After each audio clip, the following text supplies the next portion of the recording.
Before the fall of 1985, I had no opinion about UFOs or alien abductions or anything like that. I probably would have scoffed, actually, at anyone said they'd been abducted by aliens.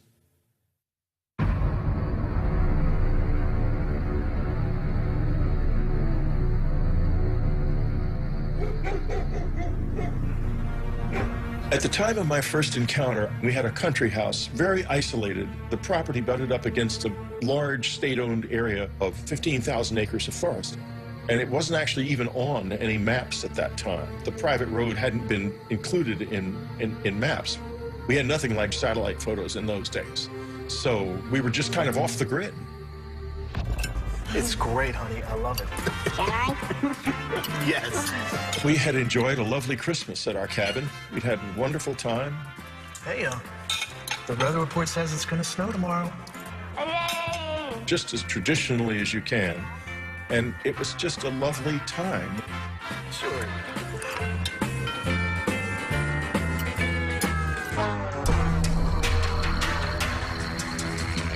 Every night, I went from door to door and window to window, making sure everything was locked. Having lived in the city, I felt very isolated when I was out in that house. And I began to obsess about there being someone coming into the house at night when we were asleep. I would do that more than once, actually, in a night. I would wake up in the middle of the night and do it again. And I was filled with fear.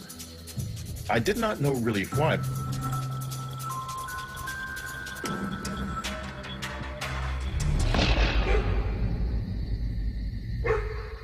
There was absolutely nothing suggesting anything unusual. But on some level, I knew damn well something was wrong.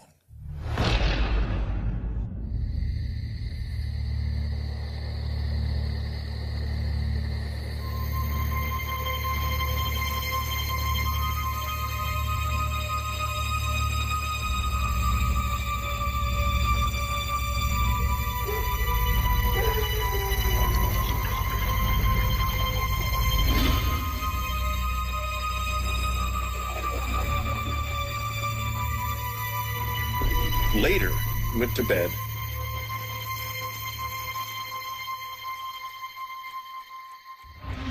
I was awakened by a whooshing sound.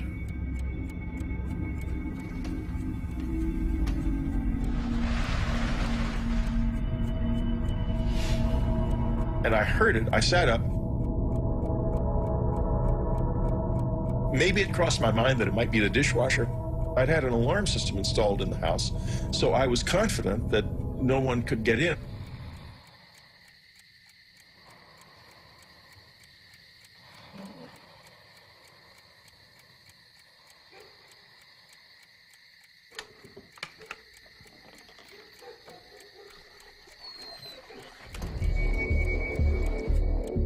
As I woke up, I became immediately aware of a presence.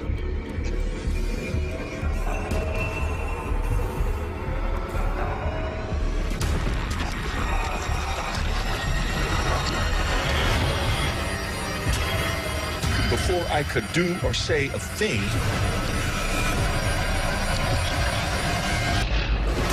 I was gone. I was blacked out. After the blackout, something happened to my body.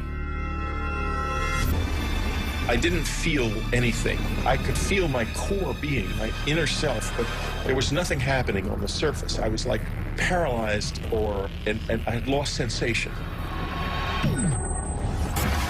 Then I remember a feeling like going up in a fast elevator. And I saw the trees whipping past beside me. It happened so fast, I didn't get a chance to gather myself together. And I blacked out again. That's how it started. I found myself waking up. I couldn't move. And these figures began to dart around, and I wasn't quite sure what was going on. Then I began to see these faces, big, long, narrow faces with big black eyes, but they were short.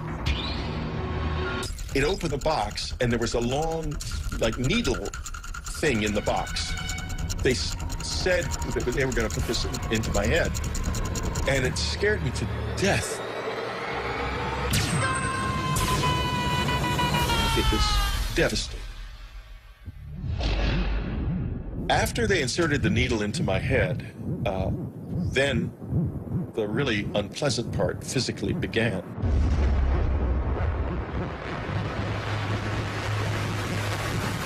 They inserted something into me. I blacked out.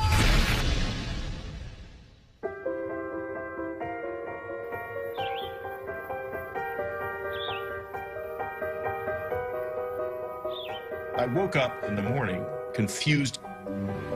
I felt like I'd been in a fight or something.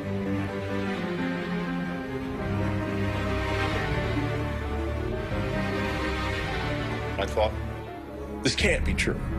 This is absolutely ridiculous. But it was so vivid. By the time I went to the doctor, I had reconstructed the experience enough to tell him the sequence of events. And he laughed and he said, Whitley, you're telling me you were taken aboard a flying saucer by little men. I thought, my God, I am telling him that. What in the hell could that mean? And he examined me and he said, to be honest with you, Whitley, it looks as if you've been raped.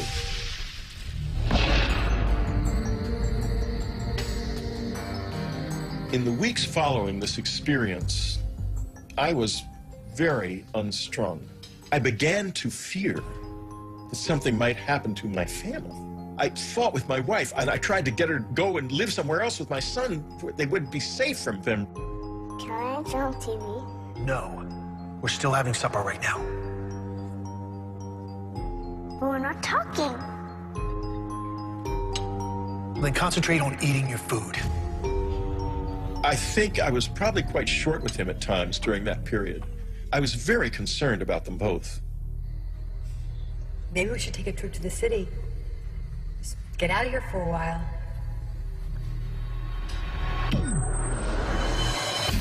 At first, when the memories began to return, I just couldn't believe them. I thought that I'd been drugged by somebody or been hypnotized and had this experience implanted in my mind. I did not want to believe I'd been abducted by aliens.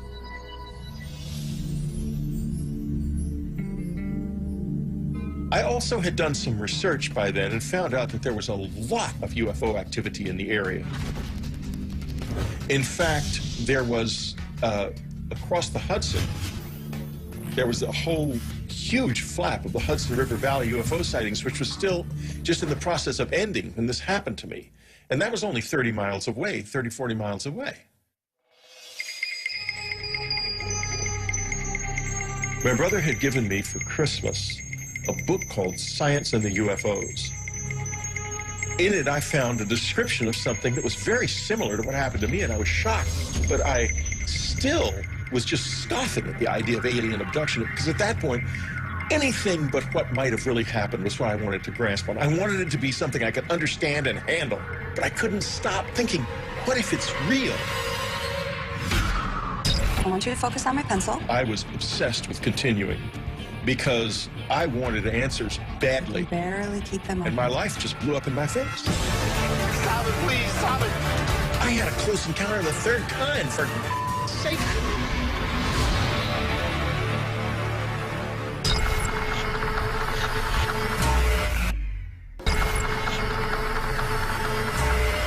When I began exploring how to understand what had happened to me, the possibility of hypnosis became apparent.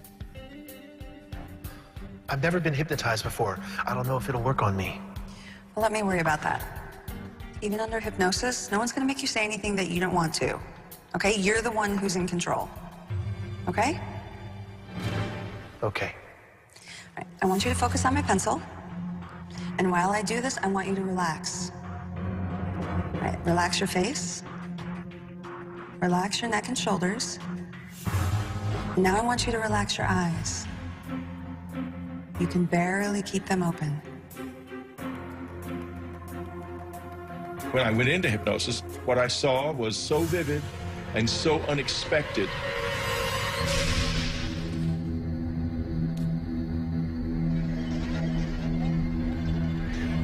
Something went past the window. Something went past the window? Something big. Someone else is in the room.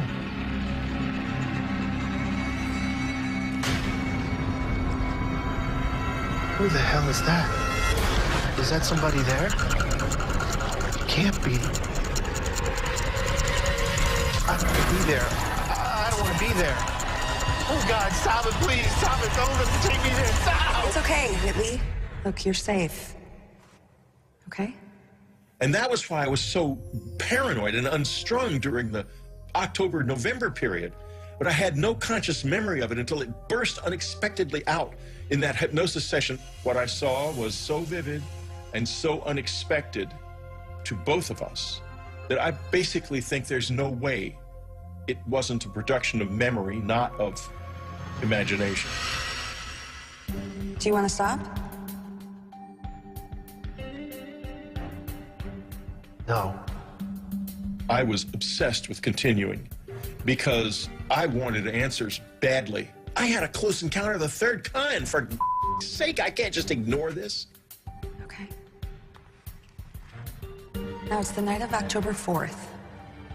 You've just woken up. And tell me what you see. Under hypnosis, I saw one of these alien figures standing in my bedroom. It touched my head with a wand that had an electric fizzle to it.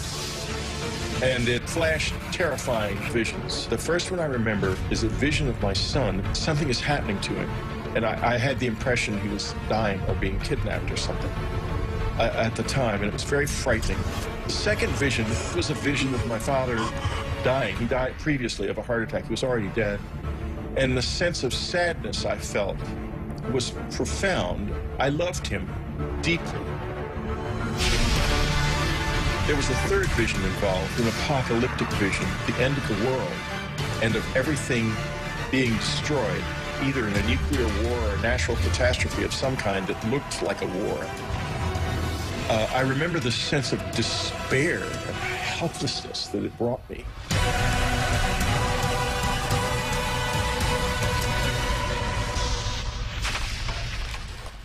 I've got to decide how I feel about this. I can't deny it anymore. When I began to gather myself together, I had met by this time other people who had had similar experiences. I began to ask myself, what did they want from me? I speculated about whether or not what seemed like a psychic attack could have been warnings. I have remembered more and more, not only the vision of the apocalypse, but other warnings and consistent warnings, not only to me, but across the whole community of people who have had this experience. A lot of them get the same warnings, that we're in trouble, that our environment is in trouble. So I'm not alone in that. And that has become a really central feature of my current life.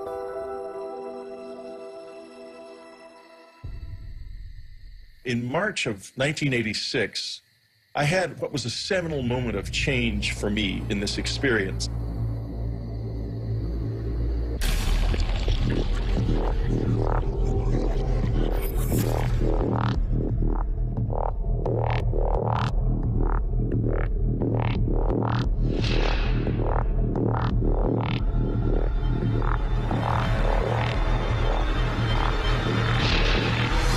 Oh, God.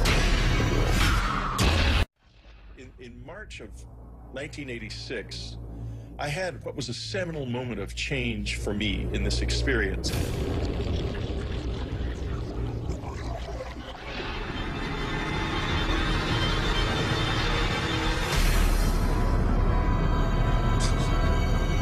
The sensation I felt when I tried to move on that night was like I was being impeded by something that really slowed you down, like a thick tar or something. When they are there, you have a feeling that is almost impossible to describe. I was terrified, but I sort of forced a grin on my face and tried to smile. I couldn't smile very well. I wanted to try to show them that I was not dangerous, that I was something that I wanted to know more. And there was a change then. After it became clear to them that I was trying to engage with them, they began to respond in various ways. They were trying to build a bridge, I think.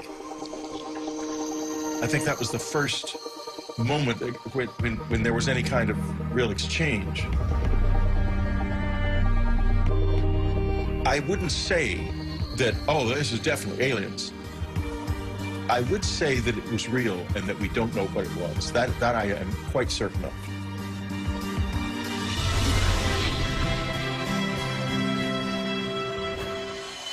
The public reaction to my book Communion was very complex. Literally, as soon as the book was published, letters that week, literally the week of publication, letters started coming. You got more letters. We had well over 200,000 letters over the years. We probably had closer to 500,000 over the years. I don't know what to say to them anymore. I don't have all the answers. Maybe just understanding the questions is enough.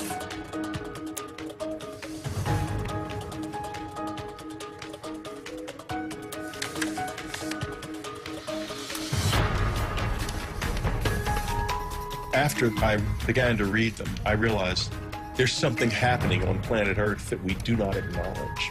We don't know what it is. Is it aliens? Is it something to do with us and something about the way we are that we don't yet understand? I don't know, but it's real. In the late summer of 1994, it became clear that we were running out of money. We began to not be able to pay our mortgage, and it became clear we had to leave. And so, at the same time, though, that this was happening, I was having one of the peak experiences of the whole thing. I'd begun meditating in the cabin because people had found the place, and there were other people out in the woods at night looking for the aliens with flashing flashlights up in the air and such childish stuff. And so I meditated, and I stayed in the house and meditated from then on. I didn't really want to be disturbed by that. And one night there were these thuds on the roof right above me. And the next moment I could feel a presence in the room. At this point, these years later, I was easy with their presence in the house. I wasn't scared of that. And I finally said, I want to see you as you really are. And I didn't see anything. And so I said, well, this is it. I'm leaving this room now, and I'm leaving it forever. I will never return to it, because tomorrow we leave, and we're leaving forever. And I left the room. I went to bed. I lay in the bed, still hoping something would happen. Suddenly I saw a light light up in the front yard.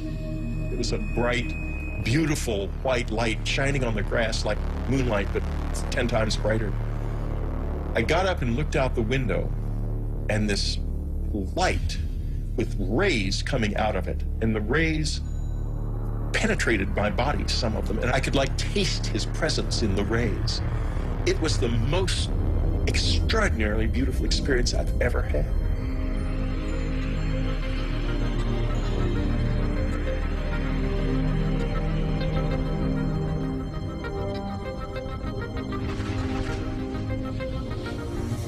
The next morning, we left the cabin, and the experiences have never been like that since then. People who don't have open minds and are dismissive of all of this miss out on one of the most wonderful, frightening, dangerous, beautiful things that you can know. I did not ask for this. I did not know about it. I did not expect it. I did not want it, that's for sure. But it burst into my life without warning, and it's never left me since. Take from this what you will. This does happen to me. It has been happening to me all my life, and you don't have to believe, because I know the truth.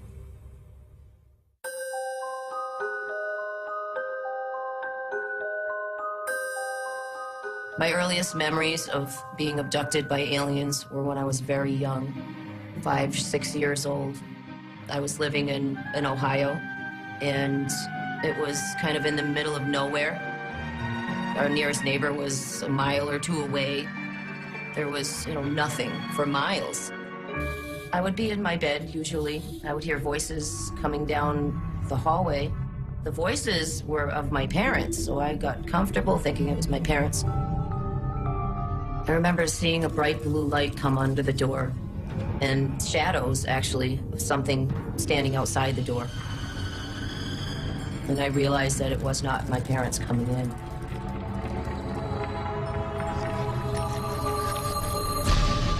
When they got close, I'd see those black almond-shaped eyes just staring right at me. Emotionless eyes just looking at me. And they would extend their hand and I would grab it as if I was really comfortable with them and had done this many times before. And they often would let me take my favorite stuffed animal with me. As a child, I didn't realize that these beings didn't visit everybody at night. I thought when people went to bed, the bald men would come for everybody. And it was just a normal thing. I decided I would, draw them and write down things that I could remember. I was always into art, so I really started to try to draw them as best as I could.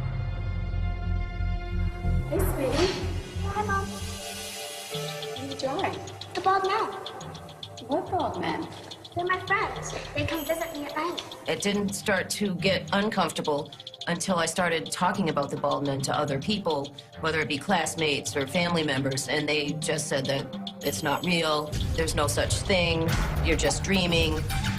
It was very frustrating being told that this wasn't happening when I knew it was. Okay, Audrey, I need you to relax. As an adult, I would remember bits and pieces. I remember them coming in. I remember them doing something to me so I couldn't move. I remember them bringing me somewhere else and being other places. But the things I didn't remember were, what were they doing to me when they took me? And I said, okay, I need to find people that could maybe help me. Close your eyes. Take a deep breath. Regression was a great tool to bring back the missing pieces, the memories. We're gonna focus on a room. Didn't even think about it, didn't get educated on it, said, okay, I'm gonna get hypnotized, let's do it. I just wanna get to the bottom of this. It's a basement. You're gonna walk down the stairs. And in the back of my mind, I'm thinking, this isn't gonna work. Those memories are gone. I'm never gonna remember what's happening. And I didn't know anything about it. I had no idea what I was in for. 3, 2, 1. Audrey, tell me what you see. Tell me what you see. What you see.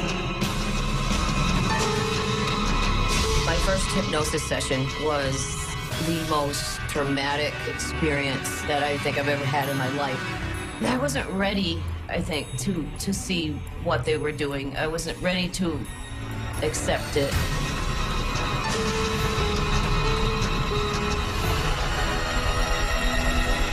The bald men were just terrifying to look at. The people that wanted to help me, they did this wonderful hypnosis session. They got all this, detailed accounts of what's going on, and this was great stuff. But I never came back for a long time. I just left. I didn't want to think about it. They gave me a copy of the tape. I never listened to it to this day. I try to forget. And I just ran from it for a long time. I started to live in denial that it was even happening until they came for me. I was just getting ready to go to bed. My window was open, and all of a sudden I started hearing the shade flapping. And so I was sitting there, and I had the feeling that they were coming. I call it the heebie-jeebies. I get it. And it's like a pure state of panic, anxiety, but at the same time, almost like I feel like I'm magnetically attracting something to me. I can't explain it, but it is some kind of attraction. I got under the covers like I had as a child for so many years, thinking that that would help. And I don't know, something kind of snapped inside me, and I said, I want to see what's coming and what has been coming for me for so long. So I didn't hide under my covers this time.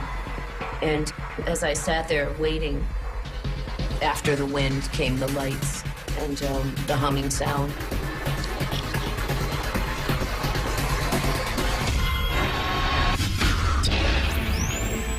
I woke up at a time I wasn't supposed to wake up. As I grabbed him, I heard, "Watch out for the mother."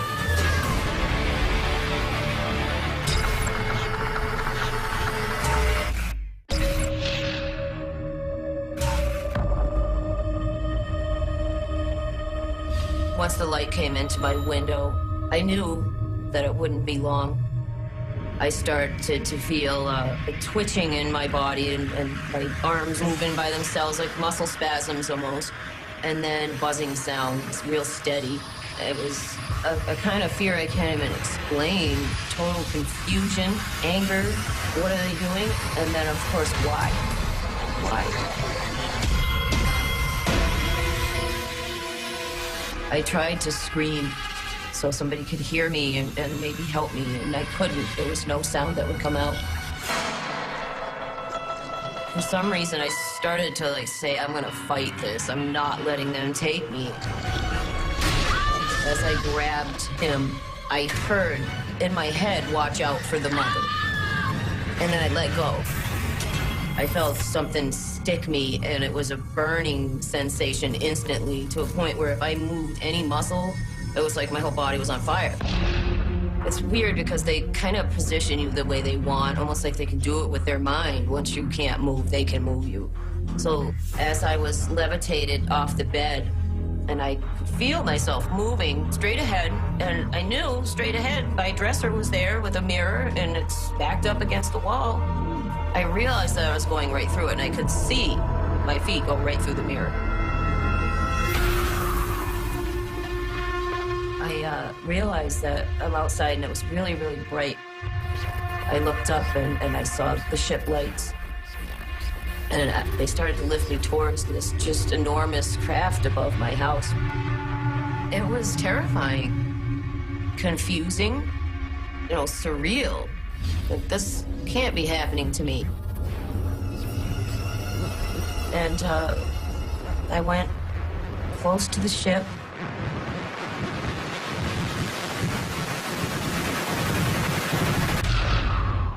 And that was the last thing I remember. And then I just blacked out.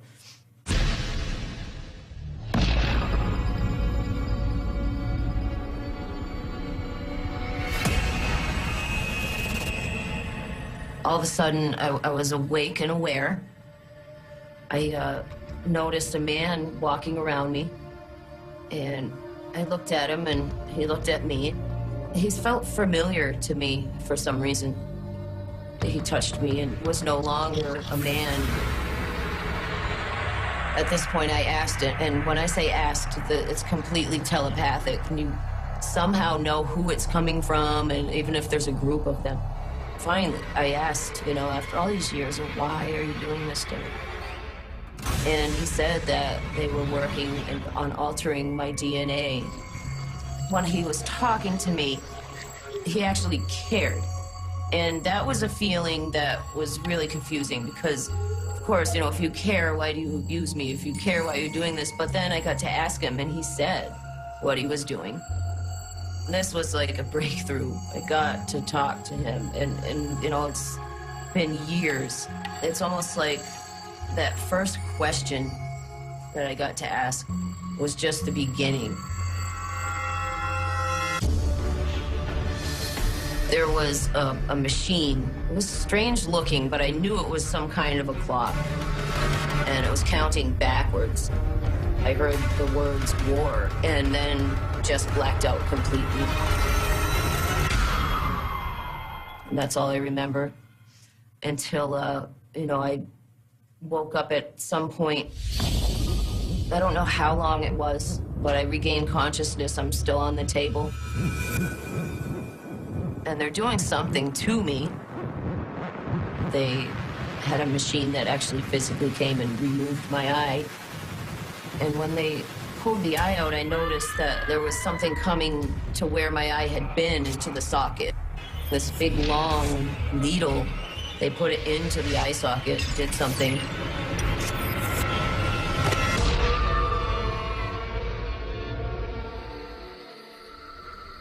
The next thing I recall after seeing my eye getting removed was just being back in my room.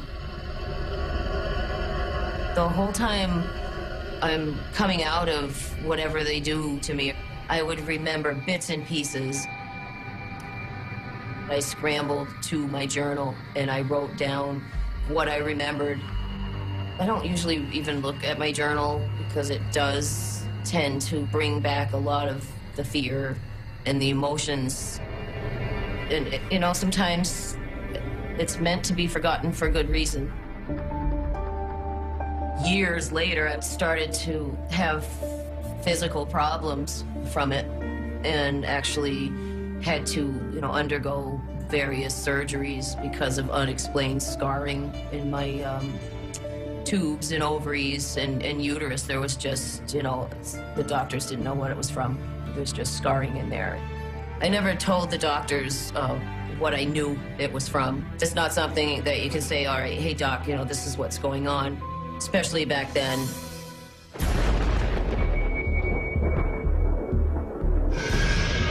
I had this time in my life where it just kept happening and happening and happening, and it really picked up for a couple years.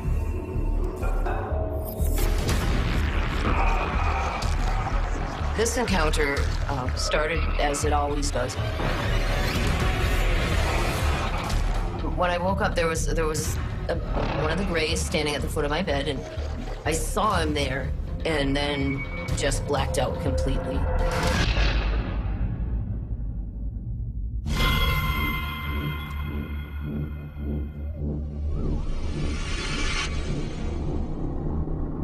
As I wake up this time after I blacked out, I was in a strange place. I realized that I was in a cocoon surrounded in gel. I started to panic. One of the Greys realized I was awake, hurried over to me, and I remember seeing a needle coming at me, and it was a fear I can't even explain.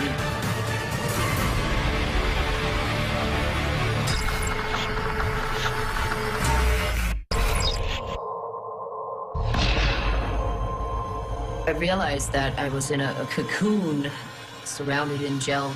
I looked through the gel and the cocoon. I'm looking out into the room, and I noticed that there's some Greys in there. I couldn't tell exactly what they were doing, but I was distracted by a small girl. Looked like a small child, but it was what appeared to be a hybrid of a human and a Grey alien. She was really strange. She wasn't dressed in the same clothes that Greys wear. She was dressed like it was old-fashioned clothes, maybe 1800s. It was confusing. It was almost, you know, surreal. As I was looking at her, she looked at me, and I felt almost like a kind of connection with this child, and she came right up to me. It was not just an interest, it was a connection, like a deep connection, and it felt a familiarity with her. One of the Greys realized I was awake, hurried over to me, and I remember seeing a needle coming at me and right through the cocoon. And then I just blacked out. And she's just always had a place in my heart, I guess, for, you know, from the experiences. I always remember that child.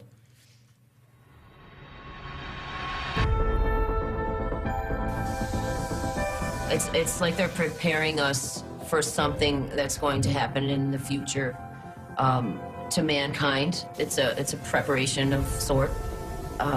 There's areas of the brain that we all know we don't use. They could be storing the information there. They said that, when the time comes, we will act and know exactly what to do. Whatever's going to happen, I think that as abductees, we're being prepared to assist others with whatever change is coming to this planet. I try sometimes to say, okay, this is all in my head, and I continue, and then something will happen that reminds me that it's very real. I've had times where I just step back and say, okay, I'm going to just, join the human race and just do normal things, and this is not happening to me. But they won't let me. Can't say that I would have chosen this if I had, had a choice, but for whatever reason, I'm going through this, and it's not my imagination. I've had a lot of time to think about what they did and how angry I was, but if they were really going to do it to hurt me, then why would they take the memories away? Why would they care? Why would they care? They would just let me remember.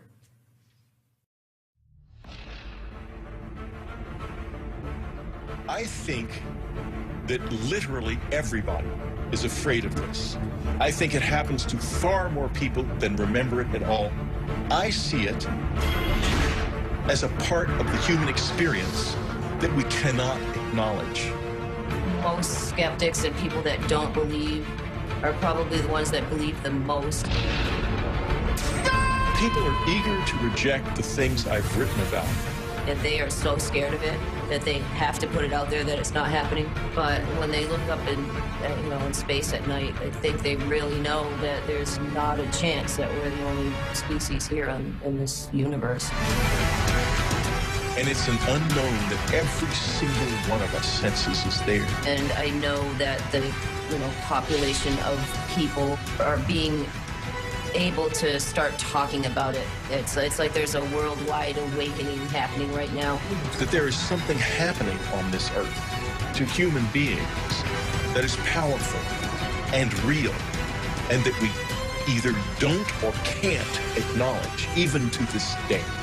If you don't believe now, then just wait a little while, because the proof is coming.